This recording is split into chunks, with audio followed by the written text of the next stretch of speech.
So explain what 100% bonus depreciation is. Land doesn't go down in value.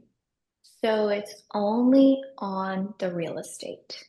Okay. It's not necessarily that you're losing value on the property. It's not going down, but you want to account for the things that, are wearing out that you need to replace. Instead of it being over the span of, 27 and a half, 39 years, what just got brought back is 100% bonus depreciation, where you have the opportunity to take all of the losses on paper that you spread out on these items over that long period of time, and you can take it up front.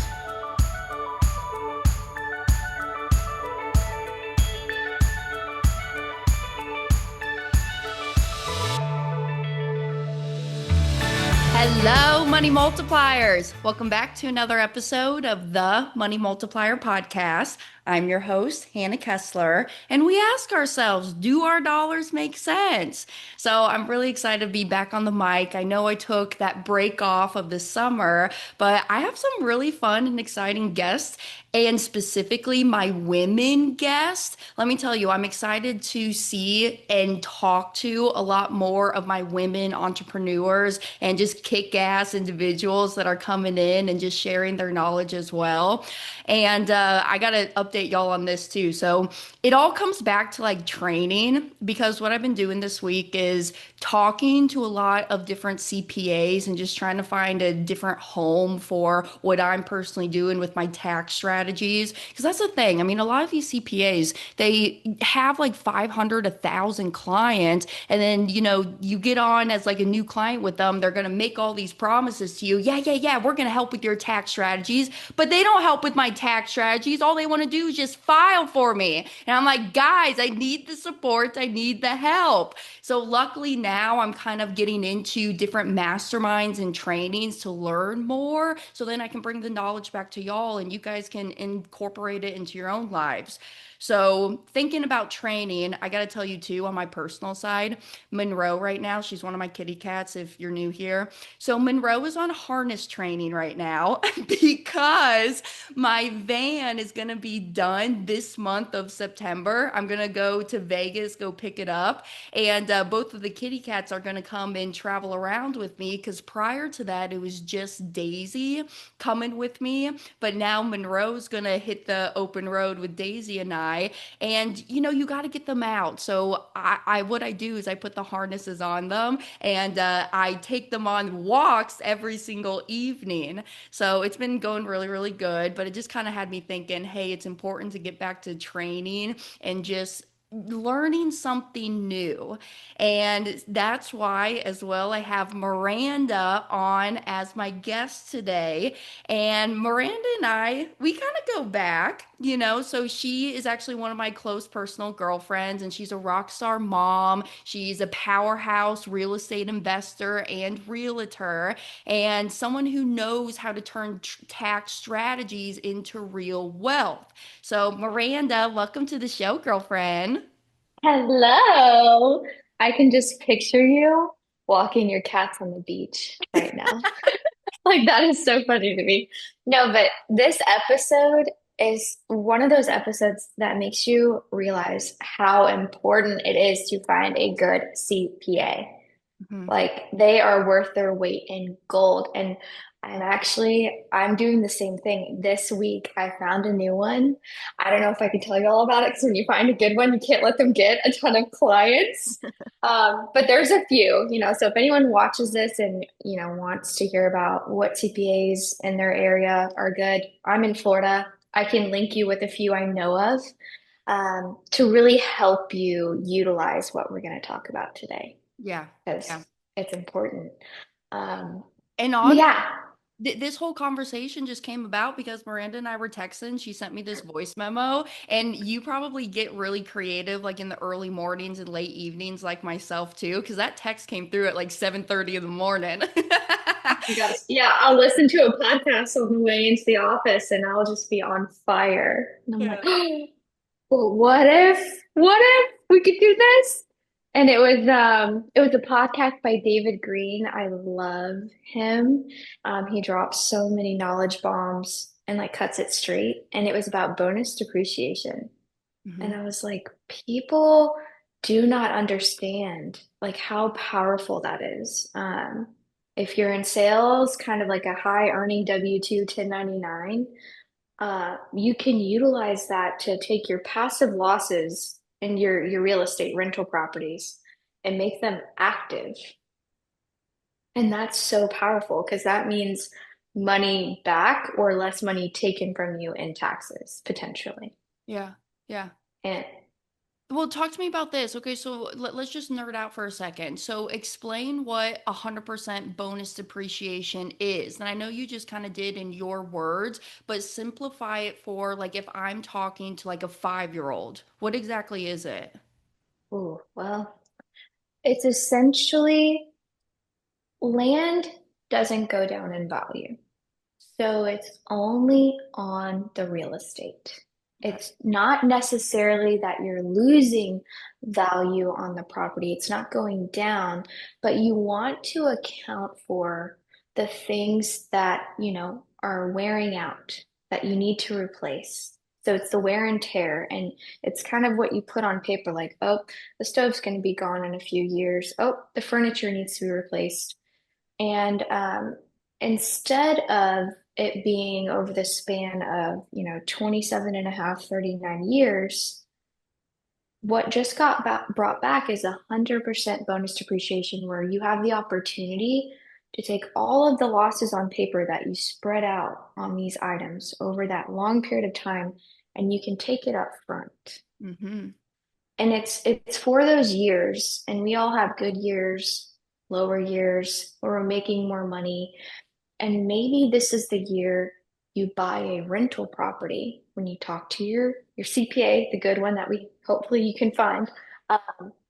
And they can kind of guide you to where maybe you're in a position where you make a couple 100,000 on your own and you go buy a property, a rental property, and you can take this bonus depreciation and offset, you're going to pay 70K in taxes almost, and maybe you get that 70K back. Got it. And it's only If for you do it rental. right. It's only for rentals, and there's a couple ways to go about it. Mm-hmm. You have to qualify as a real estate professional, and then there's the short-term rental loophole. Because essentially, in the IRS's eyes, rental income is passive. And so the losses you take are also passive. And we want to try to take those passive losses and make them active losses against your active income. So it's powerful if you still have a job, a W-2 with a short-term rental loophole, or if you can, through the IRS's criteria, qualify and say that you spend a certain amount of time doing real estate related activities. Yeah. And that's why you need a CPA because they'll know if you qualify. And being a real estate professional, so I know there's a few different ways that you can go about it because I remember talking about a money mentor on my team, Carson Hurling, about this, who's 24, I think maybe 25 now. And he's got some rentals, and he was telling me, I think to qualify for being a real estate professional, you have to dedicate 2,000 hours a year into that real estate business or hold your real estate license. Is that correct? Or do you know any data on that? The data I received when talking to my accountant was lower than that. I think it was 750. But again, Okay. that's why to start implementing the strategy, you need to lay all of your data on the table with the CPA. And there's so many different ways to even do this. You can use that loophole, qualify in that way, or there's other avenues where you can still offset some of the income or try to make it active by qualifying your property as a business. Okay. Like, Like especially if it's a residential short, assisted living. yes, or like, the way hotels operate, it's very similar to a short-term rental. So you can say it's a business and Mm. then it's active. There's so many different avenues, but you want to get with a CPA that is really good at implementing these kinds of strategies and interview them based on this so you know if they're going to guide you the right way. Yeah. Because you also then need an engineer on your team because you're creating a team here. And you're going to need an engineer on your team to help with that cost segregation study. And the CPA will determine, based on what you've outlined, if it's worth spending the money on that study, if you're really going to get the return based on the tax code. Um, so is a little more complex than your average tax strategies, Yeah. but hire someone smarter than you. And then the return could be, I mean, depending on what you're buying, how much you make, can be up to six figures back in your pocket. Yeah. Yeah. And real quick, just in something that you said, for my people who don't know what cost segregation is, can you explain a little bit deeper on that? So it's kind of what I hit on earlier, where I was like, there's all these items within the home Hmm. that decrease in value over like its lifespan. And the IRS is using that lifespan of, I think it's 27 years to 39 years, 27 and a half to 39 years. Um, and the cost segregation based on when you buy it, all of the items, their life currently and their expected life kind of outlines, puts a dollar amount to it. Yep. Yep. And you can grab 100% of that, where they would do it over the span of those years. They'll calculate it and just give you 100% of that right then and there. So Yeah. the con, that's a lot of pros if implemented correctly. The pro is you get a lot of money back after buying a property. And usually people are buying these properties because of that huge return for that year and how they did in their job. Hmm. Um, that it makes sense even if the property's not going to cash flow because you just got probably 100% cash on cash return. Hmm. You put 100K down payment on this property, but it could give you 100K back in your taxes. Yeah. So even though you can't capture your depreciation for the rest of the life of that property, because you just got all of it right now, Hmm. buy another one And then just because you keep just going got your down. money back. Yes. This is powerful to build your portfolio Mhm. and keep that money moving.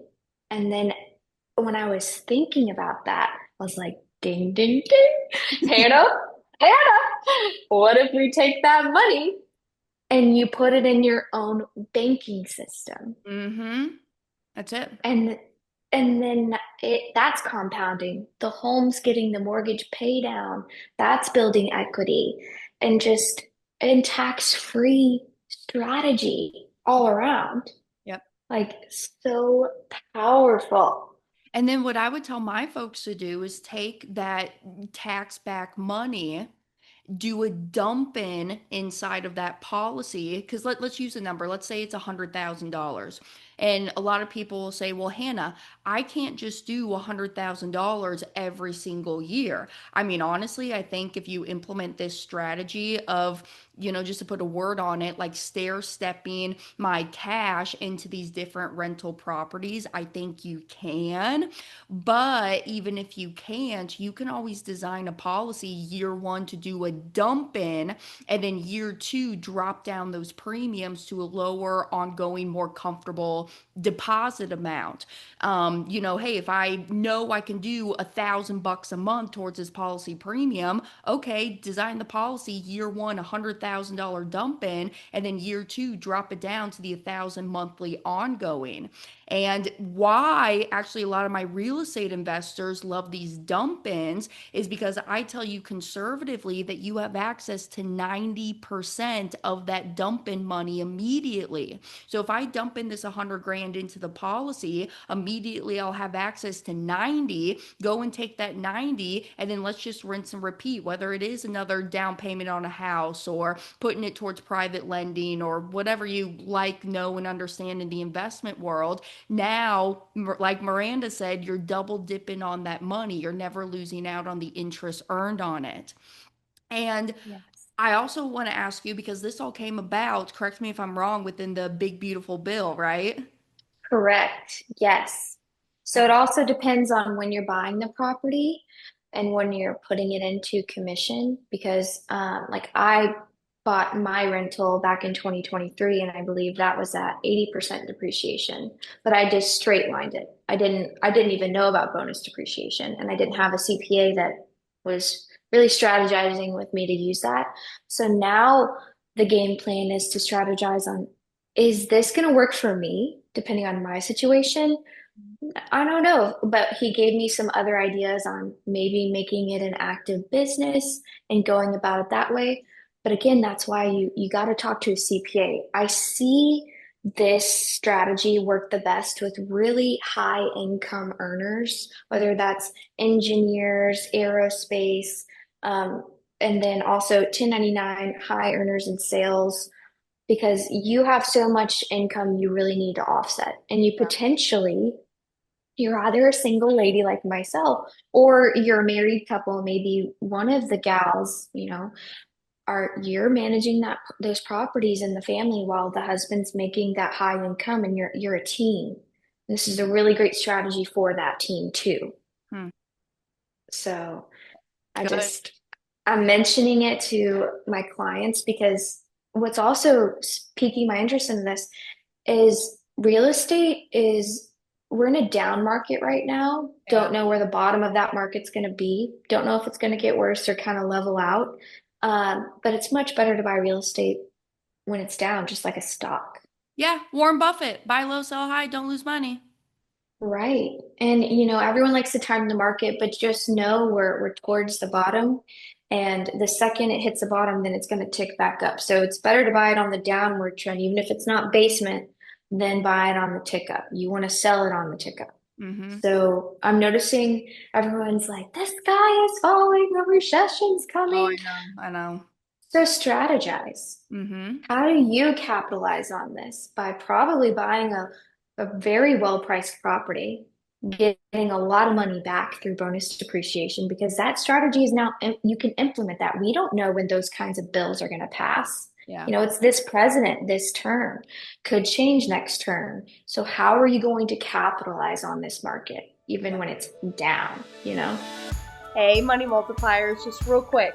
I know times are crazy right now. We're in very uncertain times, and that's why we need to come together and thrive as a community.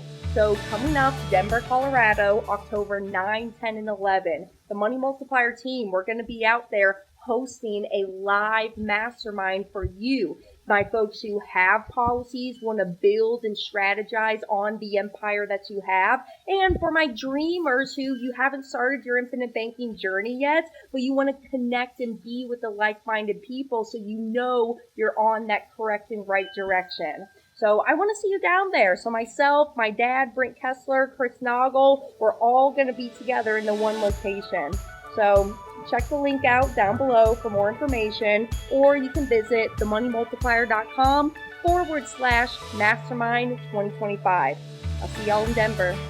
And it's important to stay in the know too about what's going on. Like, I know Yes. for the longest time, I had no interest in politics and understanding what's going on. I mean, honestly, I don't know Yeah. about you, girl, but I don't even pay for cable. No, no, no, no. I So don't even know who that is. so that's why it is important just to get on, whether it's like Yahoo Finance or I'll go off into Fox News or just different outlets just to stay current with what's going on with our economy, the politics, the world, even, so that we stay within the know. And I think a lot of my younger listeners need to hear that, because I had to get over that mental shift, because I said, hey, all this stuff is just negative. I don't want it to consume my mindset and that negativity.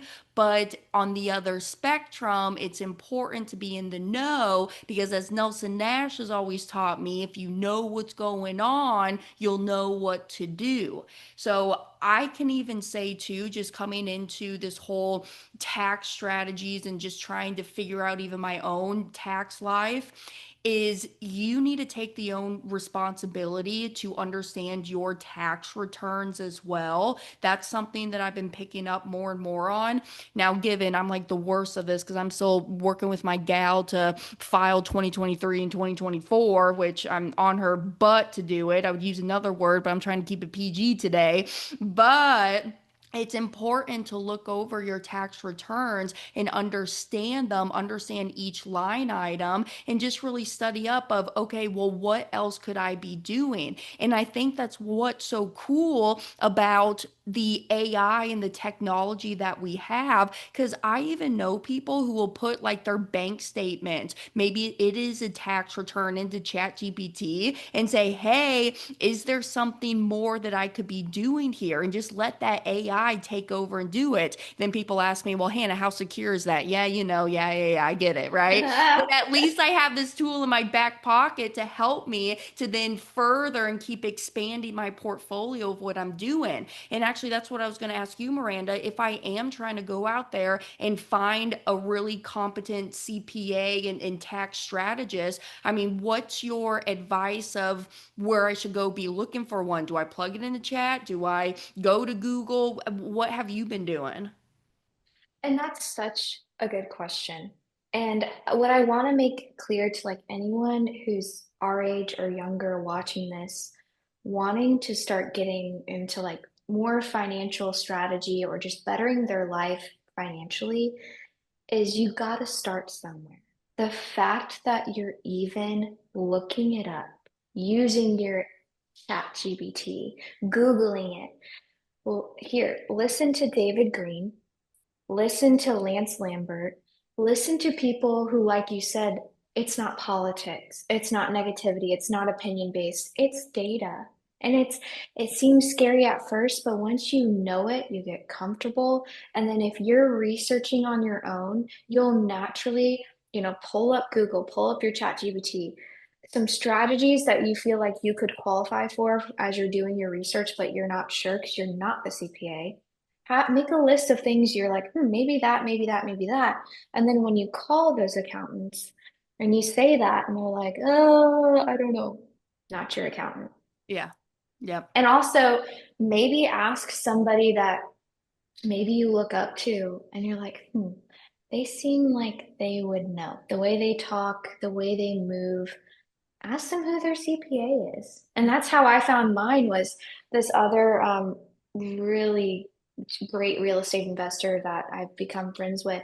I was like, bonus depreciation. I just walked up to him and I was like, bonus depreciation. And I was like, have you used it? He's like, multiple times. And I was like, give me the beats. Yeah, and then it's so fun to nerd out with somebody about it too Hmm. Hmm. and just soak it up. So And that's on your same level too, talking about that. Hey, also too, for a lot of my folks, there are local RIAs and meetups that are happening. Just FYI, I remember too moving down here to Daytona Beach back in 2018. My mom actually turned me on to this app called Meetup, and that's how I'll find some of the local, whether it's like yoga, pickleball, but also I've been noticing that there's real estate meetup groups on the Meetup app. And so I would look up the different communities within your area that you can go and meet other like minded people, because I know Miranda can agree with me on this. I know within our generation, it's hard to find the people on our same wavelength trying to really build something for ourselves. And so I think that would be a good tool as well, so that you don't have to walk down this path all by yourself. Now, given I'm always here, Miranda's always here, but I think somebody local to just to go out, have lunch, have a cup of coffee, and just strategize. I don't want to use the word pick their brain because I just I don't love that word, but really bash it out between both of y'all of what you have to bring to the table and what they have to bring to the table. So I would encourage all of that. Now, Miranda, too, I want to ask you, because you are young, and I know there's different creative financing strategies of how young entrepreneurs and real estate investors can get into real estate investing. And I want to ask you, like, have you ever dove into subject to or seller financing? And I guess maybe the question I'm asking is, when you bought that St. Augustine Airbnb property, how exactly did that happen? Did you just go down, get a traditional mortgage? What happened there? from where I'm sitting and what I know, and I've seen it all. I've been presented with creative financing options on certain properties. I feel like those are for somebody who has kind of already been doing real estate a while because you have to structure it properly. So you have to kind of know, even if you don't know, because hey, I love being the dumbest person in the room. You have to know who to call to help you structure it. You have to have kind of probably have already done a deal or two on your own. That's what I'll say about sub two.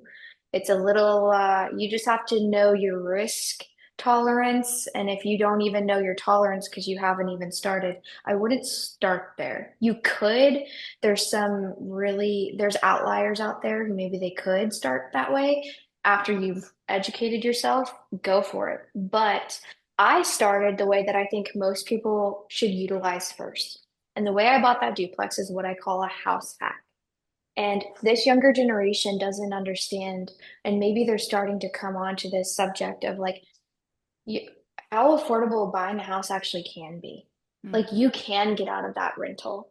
And the way you can do it and maybe be above the rest is buy a multifamily. You can buy up to a quadplex with your FHA, 3.5% down payment. Mm. So 3.5% of that purchase, that property, is all you have to put down. And the bank, if it like, let's use my duplex. What they did is I was pre-approved for, let's say, $400,000, but my duplex was only $670,000 when I bought it. And they offset the rental income from one of the units, towards my mortgage payment. So my mortgage payment is around $5,200 a month. They offset on the low end $1,500. Let's do some quick math. So 1,000 would be 42. So $3,700 a month is what I'm on the hook for if I got the lowest amount of rent that the market was asking for. Okay. So really like I bought 670,000 in real estate, but truly I'm on the hook as if I bought like a $300,000 house, Mm. which is really where everyone's starting for their starter home. Yeah. And so if you can be a little uncomfortable, share a wall, I honestly don't even notice the people next door. I don't hear them. We have a private backyard. Like it's awesome. I have a huge drive. Like I'm chilling. But I'm only on the hook for half of the mortgage payment essentially, which is very doable. Mhm. And then, you know, I actually get way more than the bank said I would qualify for because it had a special license for short-term rentals. But you don't have to get that slam dunk home run of a deal. Just know there's affordable multifamily out there, and you can easily get started in being an investor and a landlord because it is so easy if something's wrong right next door. I don't Mhm. have to hire a handyman and spend like $200 to fix like a tiny little thing in my sink. No, I can, walk over, make friends with them, and run to Home Depot, fix it. And it's like less than an hour of my time, but I was already home anyways. Yeah. I would have been watching Netflix. Yeah. I'd rather like learn a useful skill or develop a relationship with somebody and learn real estate investing than give Netflix my time, you know? Yeah. Yeah. No, And I can, and you can do no, it. yes, it's so doable and it's every, fear is truly this big. Mhm. But when fear creeps in, it feels like a mountain. Mhm. And nobody understands like honestly, if you can get through high school, you could probably be a real estate investor. Like it's just some math. It's not even as hard as the math I had to go through in high school. And I didn't do it on my own. Like I had an amazing realtor. Get an amazing realtor I who's was gonna gonna ask you that.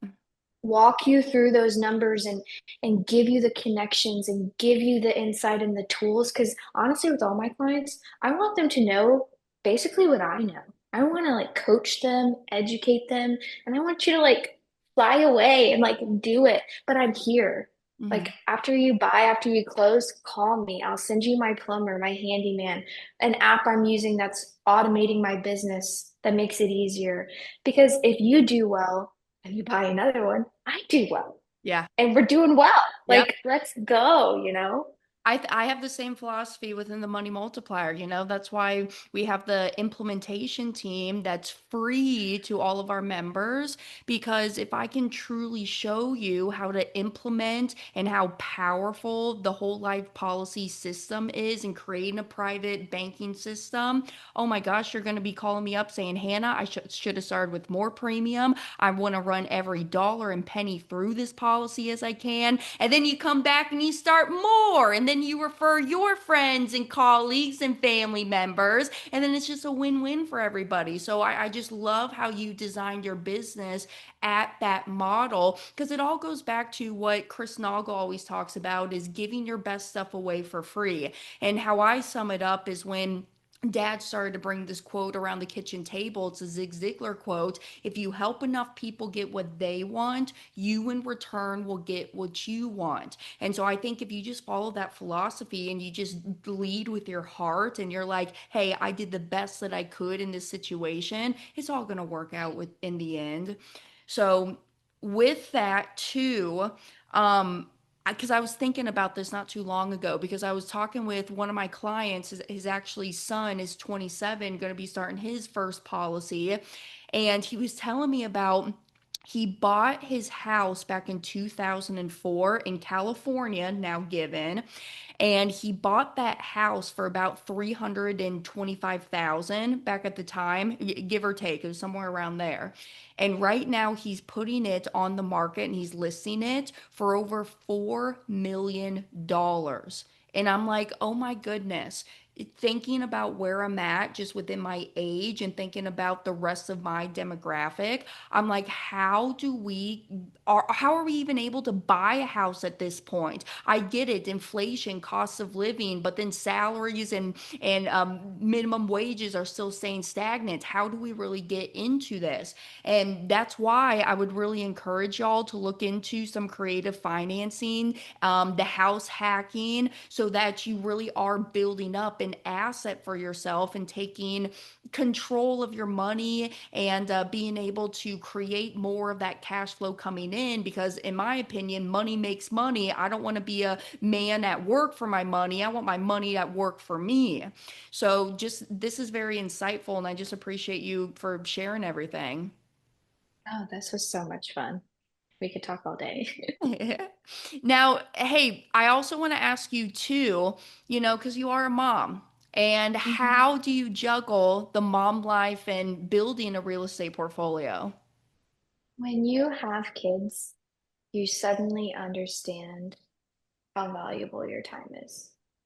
They are little walking mirrors and life lessons that I'm not going to get spending my time on, the wrong people or the wrong things like, the social media, the Netflix. And why not, have a little extra energy and spend it on real estate, which oftentimes they can come with me. People like they're me. They're an extension of me. They're coming with. I might be cleaning my Airbnb with them. And yes, it's going to be kind of torture because it's like cleaning around a tornado. But like my handyman has come over when I had my girls with me cleaning, and he was like, wow.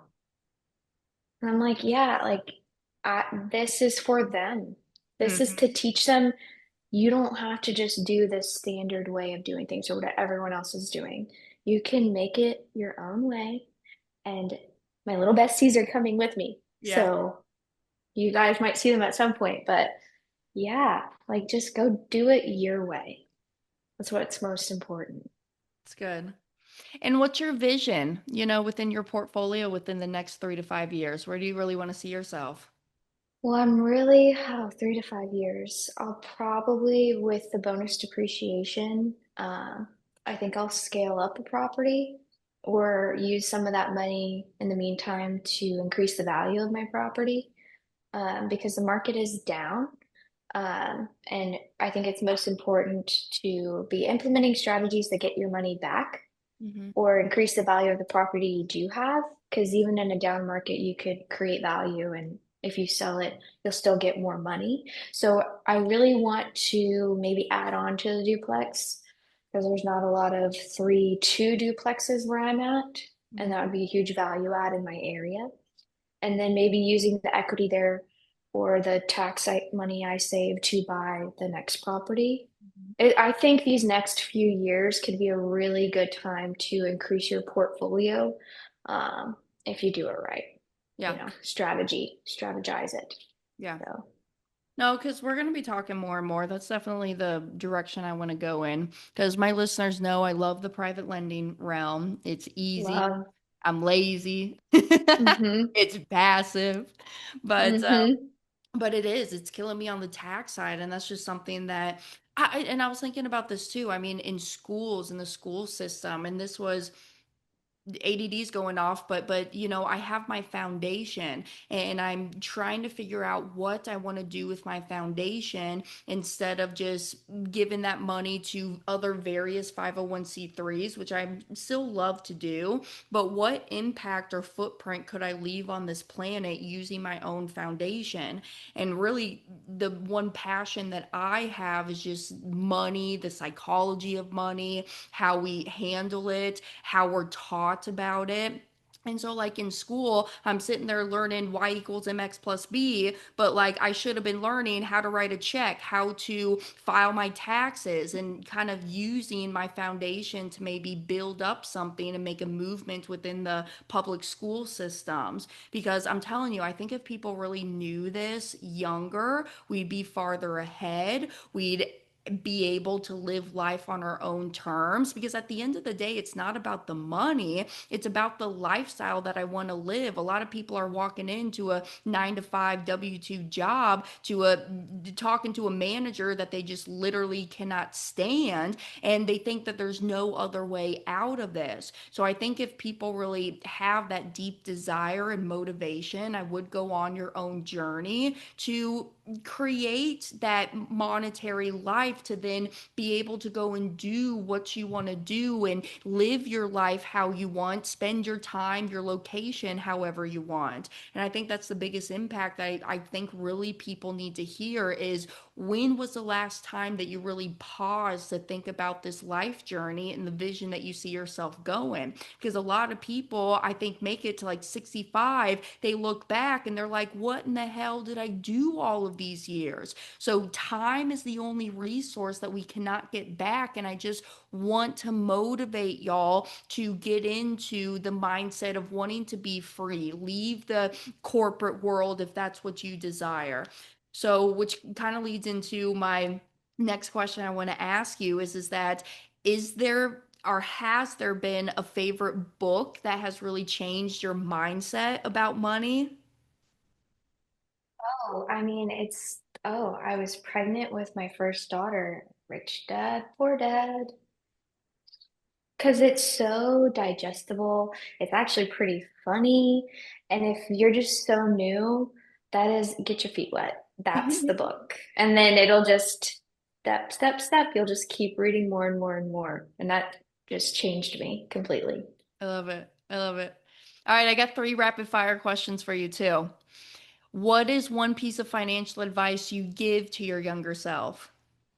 Mm, stop trying to impress others with your money. That's so funny because literally I was just on a podcast yesterday and they asked me somewhere like along the similar question. And I said, you know what? Give yourself grace. So I love Yeah, that you have the yeah. same standard of answer. Hmm. That's so important. What's your dream vacation once your next passive income goal is hit? Oh gosh, I love vacationing.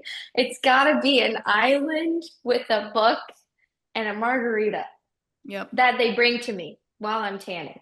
That's really all I need. So probably somewhere like Cancun, like Acapulco potentially, somewhere in Mexico. Yeah.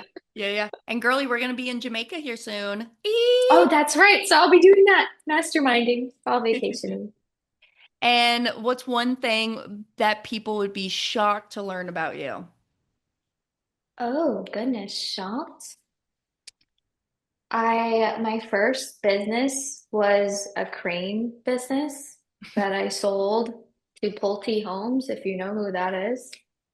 And I was 22 Crazy. when I did that. And it was like Monopoly, but not as fun. It was hard. Yeah. So Yeah. yeah, I don't think people maybe know that. So construction background. Hmm. So, Miranda, I appreciate you. And for my listeners too, so actually, Miranda and I met. Some of y'all may know Sadie. She's on our application team. Sadie's one of my close girlfriends from back home in Kansas City. We grew up together, now live in Florida. And Sadie had a close girlfriend named Maddie. While Sadie and Maddie were working at Men's Warehouse, then that's when I met Maddie. And Maddie is actually Miranda's twin sister. So Sadie and Maddie just kept coming to us and they're like, you guys really need to meet. You and Miranda just would kick it off and you guys just really need to sit down and meet. Y'all are like the same person. And oh my gosh, they were so right. They were so, I met him and I was just, feeling her out. And then, we couldn't sit up. We were just babbling away. And yeah, we hit it off. So, no, one of my, honestly, I see you in my life forever and ever. And I just really do appreciate you for sharing the knowledge. And we got to make some business happen and some magic happen. So, seriously, trying to get around this tax stuff. So, thank you. Yeah, no problem. We will. Hey, and how can people find you? Oh, follow me on Instagram at mirandataylor.re and let's be friends. Slide in the DMs, ask me the questions, and I'll put you down the right track. Thank you, girly girl. Alrighty. See you later. Thank you, y'all, for tuning in to another episode. I appreciate y'all for sticking around. Again, as I just went through my little break here, thank you, thank you, thank you. And hopefully you received a lot of value. I mean, I learned more about the big, beautiful bill that just came into effect and a lot of the tax strategies that some real estate investors are taking and just the importance of working with a good realtor. I don't know about you, and I know people have different philosophies on this, but for me, I don't have the time nor the energy, nor do I really want to go out and look at the different comps within the area and just identifying if this rental is actually going to make financial sense in my total gameplay of what I'm trying to do.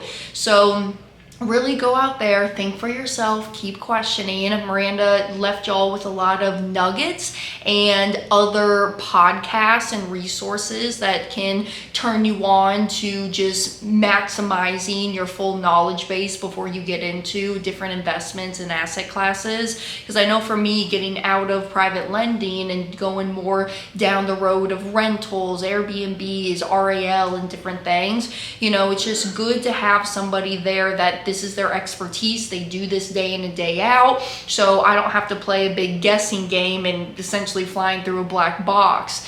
So you can learn more about Miranda. Her Instagram is going to be down below. Give her a follow, send her a DM, and all of her contact info there. And I'm blessed. Honestly, Miranda girlfriend, I love you. I'm blessed to know you within this lifetime. And honestly, you're going to be in my life for a long, long time. We just have the same mindset. We have the same goals. We have the same drive and ambitious. And I just really appreciate that about you. Especially too, being a single mom. That's a lot, especially at our age and what we're trying to do right now. So thank you, y'all, for being here. Just a quick reminder, we have the Money Multiplier Mastermind coming up in Denver, October 9, 10, and 11. I'm almost sold out, okay? So seriously, if you've been contemplating whether you want to make it or something's coming up within your schedule, now's the time to really secure your tickets because I don't think I'm going to be doing one next year. So you need to be in the room. You need to be with your like-minded community on the same path with you. And also a little bonus, if you send me an email, podcast@themoneymultiplier.com, I'll even send you a discount code. I got some discount codes to give away, okay? So for sticking around to the end of this episode, that's going to be my gift to you. So I hope to see you in Denver. That's coming up. I also have my children's book that's on the market. If you go to companionbook.com, you can see how to talk to your kids about money. The companion, which is your policy, which is your money. And you can read that at nighttime to your kiddos. And actually, Chris and I have been toying around with this idea about even making like a short animated video to follow along with the book. So I think that's going to come out here soon. And what other announcements do I have? You know, yeah, we got the mastermind. We have the children's book. I'm actually in the process of writing my third book right now. So I know I haven't been very vocal about it, but I have the two books. I have the companion, and then also I have my other autobiography book, The Single Millionaire Chick. So it's available on Kindle. You can go and grab it that way, or you can send me an email, podcast@themoneymultiplier.com. I'll send you my ebook version of that book. And I'm in the process of writing my third one right now, IBC for Gen Z. So looking forward to that. That should be done and published by Q1 of 2026. And other than that, you know, rate this podcast, give it 5 stars, leave a comment down below. Let me know if there's topics or guests that you want me to bring on. I'm so excited to be back here, back on the mic, and let's just make it a magical rest of our year. So I will be back next Tuesday for another episode. Until then, be good, be well, do great, and live life on your terms. I'll see you next week, Money Multipliers. Mwah. Catch you then. Thank you, Money Multipliers, for tuning in to another episode. If you enjoyed this and you want to learn more about the infinite banking concept, click right here. This takes you to my powerful 90-minute presentation explaining in depth how, why, what is the infinite banking concept. I will see you next Tuesday. Catch all you Money Multipliers then.